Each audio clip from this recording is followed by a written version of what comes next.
Good evening and welcome to the November 1st, November 1st meeting of the Reston Community Center Board of Governors.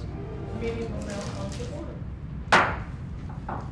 The first order of business is approval of the agenda. So moved. Second. It's been moved and seconded. All those in favor? Aye. Those opposed? Next order of business is approval of the October 4th board minutes. So moved. Second. It's been moved and seconded. All those in favor? Aye. Those opposed? Next order of business is the approval of the October 4th board actions. So moved. Second. It's been moved and seconded. All those in favor? Aye. Those opposed? Next order of business is the chair's remarks. The chair is distressed today. I'm sure a lot of you, I know there are people out there, and I'm talking to. A lot of you know Reverend Laverne Gill. She had a show on the Reston Cable for many, many years. Well, she passed away Saturday morning. I'm so pleased that I went.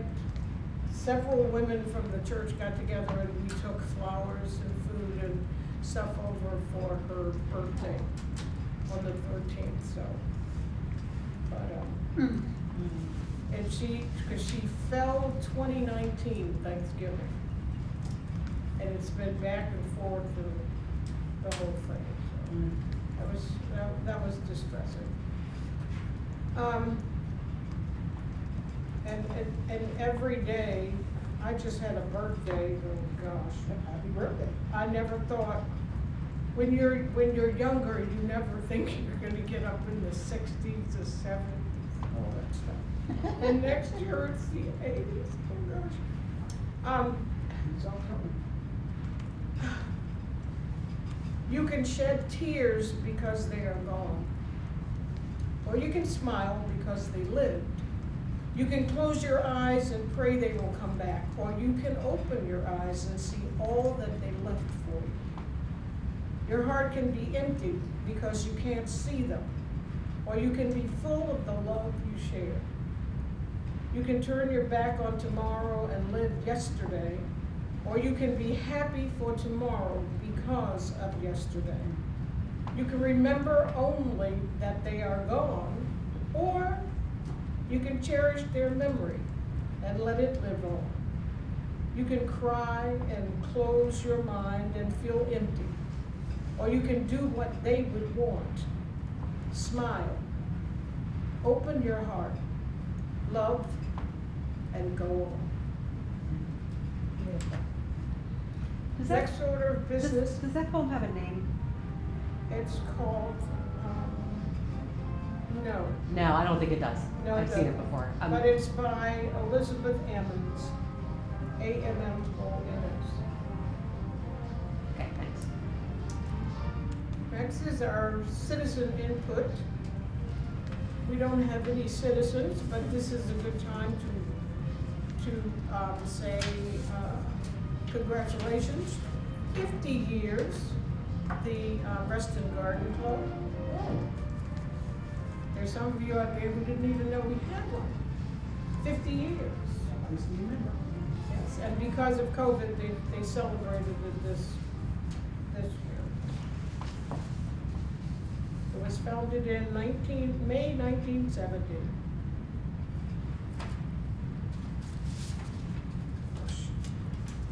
I'd already been here 100 years.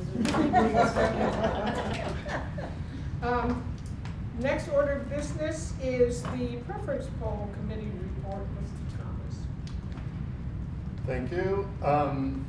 In the committee report section of your handouts, you will see the Preference Poll Committee Chair Report.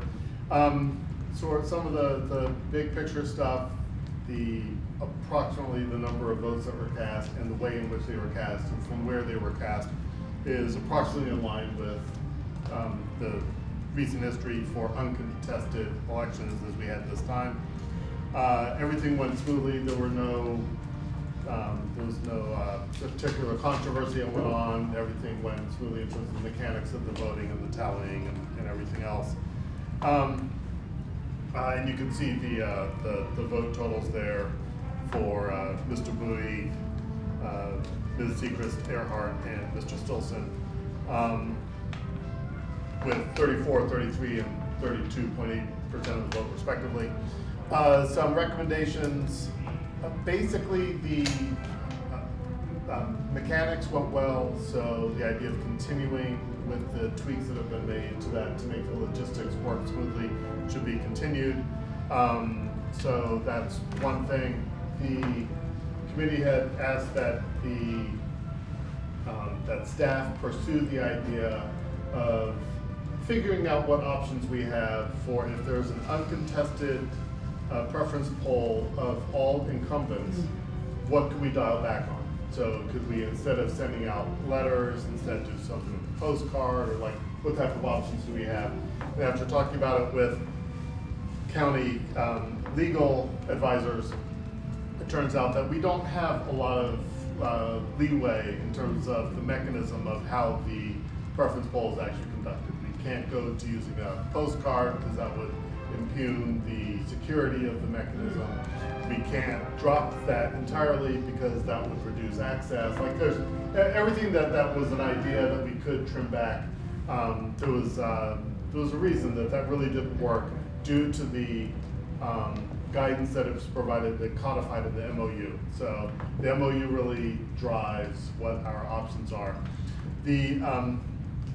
And let me, I just want to skip through to the rest of this, and I want to get to one recommendation that I have.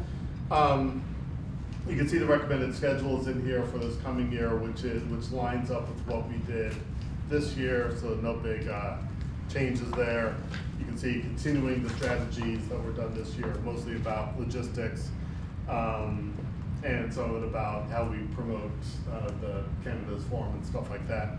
So, but just to go to one recommendation, we did not have a quorum for the preference poll committee, and so we don't have a formal motion coming out of that committee and to the Board of Governors. But having conducted essentially an informal meeting of the preference poll committee without a quorum, it seemed to be an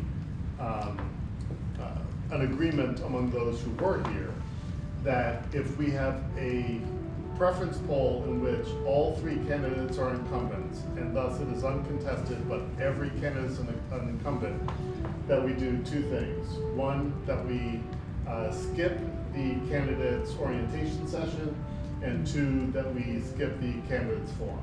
That we don't have those if we have an uncontested election of only incumbents. Only in that circumstance we skip those two. So I don't have a formal presentation to a recommendation to come out of the preference poll committee because we didn't have a quorum, but there you go. So that is, are there any questions on the my report from the preference poll committee for this year? I would make a motion that we accept your recommendation as stated I second. for incumbents. I second that motion. Okay, it's been moved and seconded. All those in favor? Aye. Those opposed? Do we have to also approve this report? Accept this report? So I move that we accept the report, the chair's report for the preference poll committee. Second. Been moved and seconded. All those in favor? Aye. Aye. Those opposed? Okay. The next order of business is the board member input on activities since last we met. Mr. Thomas. So perhaps not surprisingly, I did attend a preference poll committee meeting. I think that the only other thing I did with RCC was the Arts Fairfax reception at Capital One. Kaplan Hall. Capital One Hall, thank you. I forget the noun that goes with it. I know it wasn't the arena. And that was a great event. It was really good to see what Arts Fairfax is doing, and that's a great thing that we support there. By the way, everything seems to be going swimmingly with the schools. So I'm the liaison to the pyramid, but everything seems to be going well. Most of my past 3 months, frankly, has been doing marching band stuff, and so we had, so we finally finished that up. Two weekends ago, we had 2 competitions on one day. And we did not have a lift gate for any of the trucks. And that means that the marimbas that are very heavy and very large, we literally had to like pick them up. And very expensive. That's a And very fact. expensive, so we Very- had to, and anyway, so it was, Jeez. I've now recovered from that, but trust me, that was it was 20,000 very difficult steps. Counted them all. So that's about it for me. Lots of meetings. Lots of meetings, but the 2 highlights were the 60th anniversary celebration of Frying Pan Farm Park, along with the cow races. And then that afternoon, of course, the renaming of the Southgate Community Center, the Kathy Hutchins Community Center at Southgate. And it was well attended, well deserved and overdue.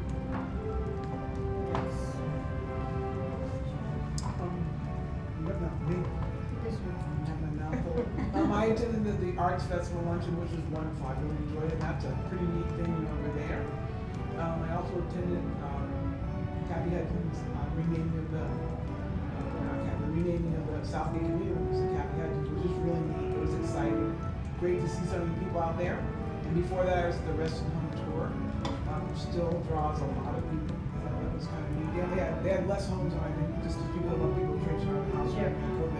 They had a mask and other stuff on, but I was at the Kensington, is it the Kensington? What's the new one? The Kensington, It is a Kensington. yeah. I was at the senior home. A lot of people wanted to see it, but they were not allowing you inside because of COVID. But if you, it's hard to believe there's a huge patio out back, or a veranda.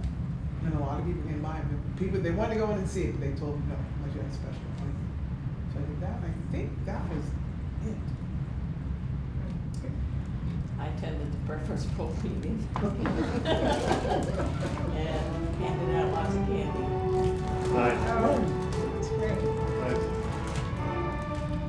Okay, I did the preference vote. I went to the Ollie concert last week with Garden no, it was with the Trio, Bonset. the jazz singer. Darden and Purcell. Oh, that was Purcell. Purcell, Purcell, Purcell, yes. yes. Purcell, I remember, Darden, I didn't, so, okay, I apologize. Yes, so I went to that, I saw the Blackest Battle, and that was Monday night, it was raining, like, we needed to build something. And I thought, because my ticket from, and I have to rib Bill about this, Mr. Parker made me a ticket, and I said, oh, if it weren't for the fact that Keith Hamilton Cobb was there tonight, I would not get dressed and go out in this weather. Keith Hamilton Cobb will not be here until February. This was Bill and I- Salmaine 24. Well, Bill and I had been talking when he gave me my tickets, and I said, well, I don't know what I'm doing on that Monday night, so he just put in the Monday date. But that was the night of the Blackest Battle, and I stayed for that, which was from the West Film Festival. And I didn't say what I wanted to say because people were saying everything they wanted to say. But what I want to say about that was, everybody talked about the packaging. Nobody talked about the present. So, because I had lots of problems with the script. Because women are still, how far in the future were we? 24 something, and still misogyny. The trans guy was still being mistreated, and it was interesting how nobody talked about content. They all talked about the filming and how did you get them to do this and the whole thing, and I'm sitting there, and the thing that bothered me most was to tell you, because you're never gonna see this film. And he's rewriting it, they're still working on it, and I hope they get a lot of these things straightened out. But the very last thing, it was sort of a retelling of Romeo and Juliet, but Romeo and Juliet don't die, but this poor innocent bystander. And as she's dying, we have been told that she has a 3-year-old child, and she's been working 2 jobs to get away from this place because her husband was killed earlier. And so that's the way this thing ended. So I sat there like this while they all talked about the packaging and the wrapping and the whole thing of the, I'm more interested in the content. So anyway, that was good. I went to the Fairfax. No, we're not already, we're definitely, let's see if we get the same down. Yeah, and and I was at the renaming and the Fairfax Awards. Next order of business is the adjournment of the 2021 award. I think you should all give yourselves a pat on the back because you did adopt a new strategic plan during this year. It's in your folders. It looks It's nicely designed by our Cracker Jack media team, Whitney Chambers particularly. And also the awards parade continued.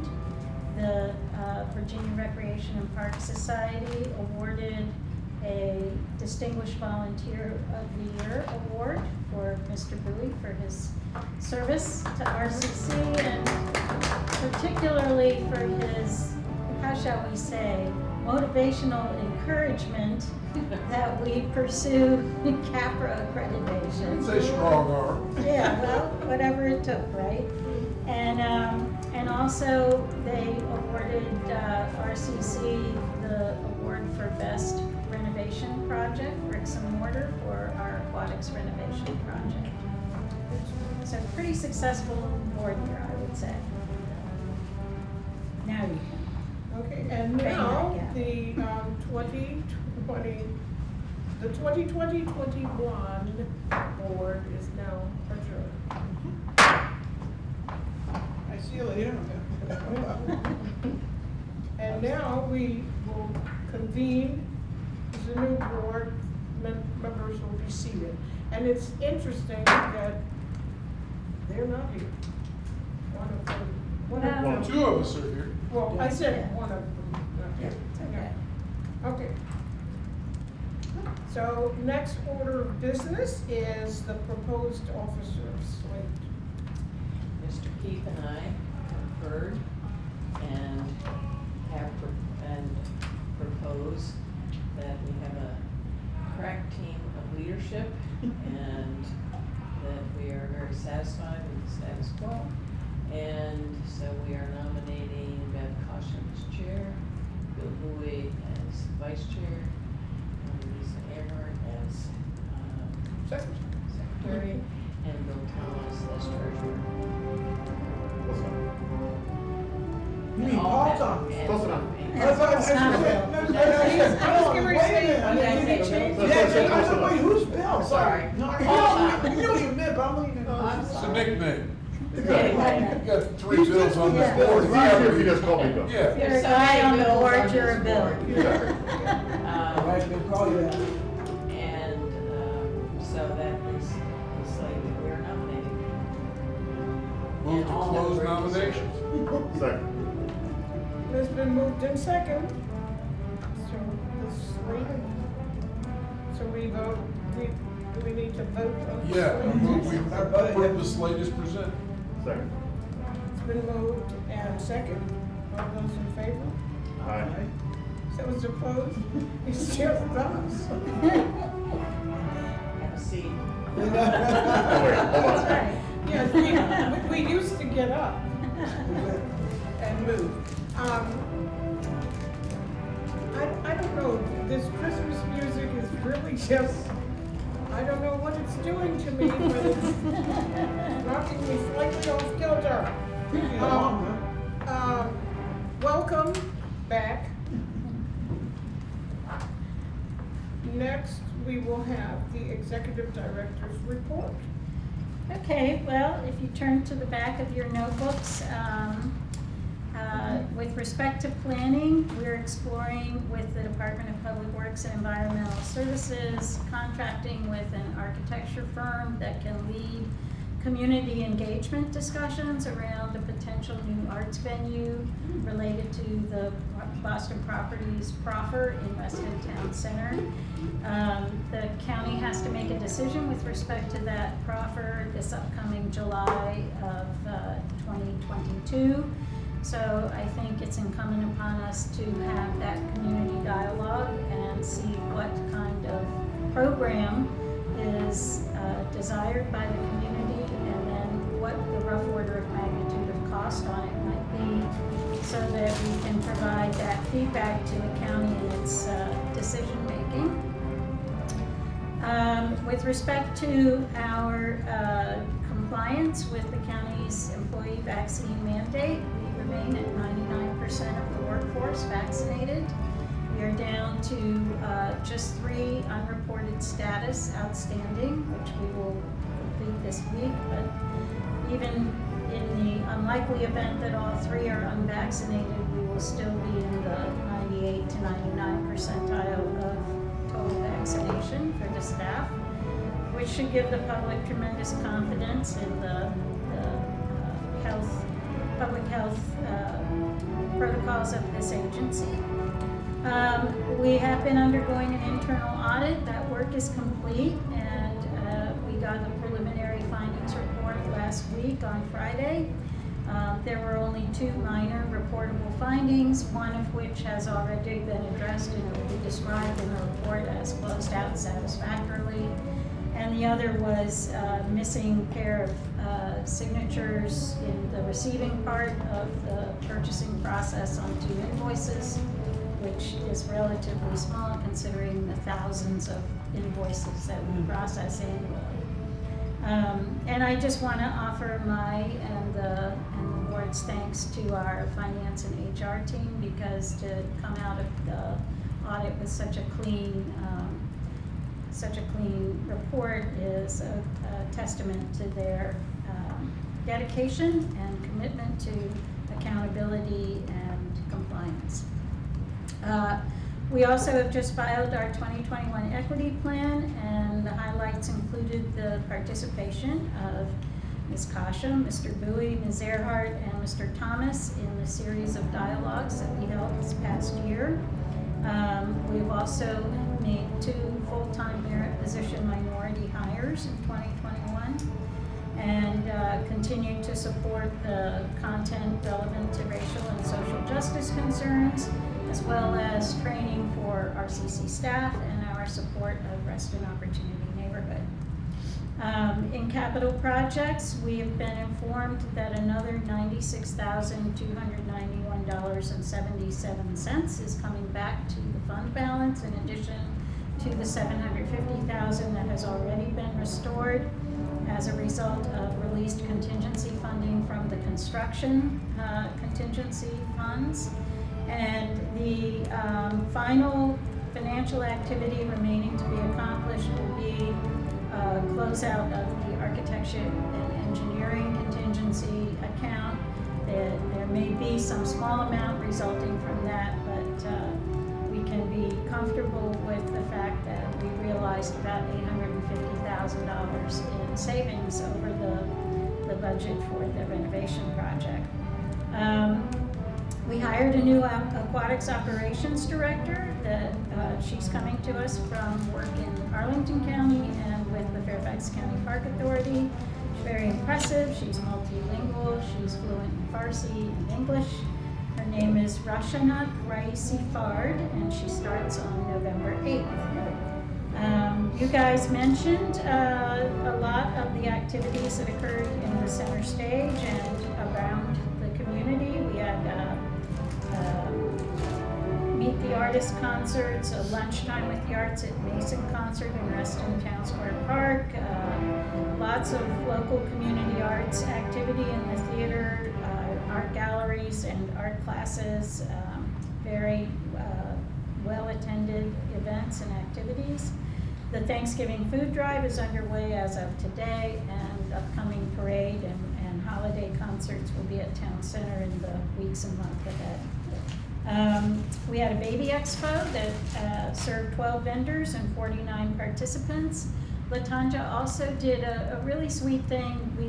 We had a no prom dress giveaway this last year because of COVID, so we took about 40 dresses to the high school to distribute to kids for the homecoming dances that were held. That was a very nice thing. We're seeing increases in enrollment across the board in our class offerings. Fitness saw 133 visits from past users in October, and we have restarted the RCC Rides program, and we have had 5 rides in October. So things are coming back to life. And again, I want to congratulate RCC on another award for the Best Renovation Project from the Virginia Recreation and Park Society, and Mr. Bowie for his distinguished volunteer service to this board and this community from the VRPS as well.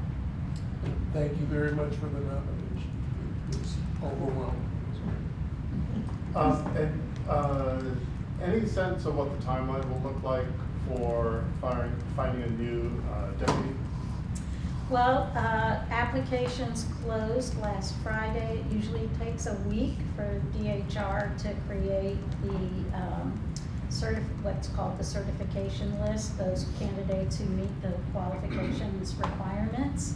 So roughly this time next week, I should be getting that list, and then we will schedule interviews. I've gotten the executive director of McLean Community Center's agreement to serve on the panel, and I'm confident my esteemed board chair will join us for that exercise. So I would say, all things being realistic, we would be looking at mid-December to late December for possible new deputy director. And did Matt leave?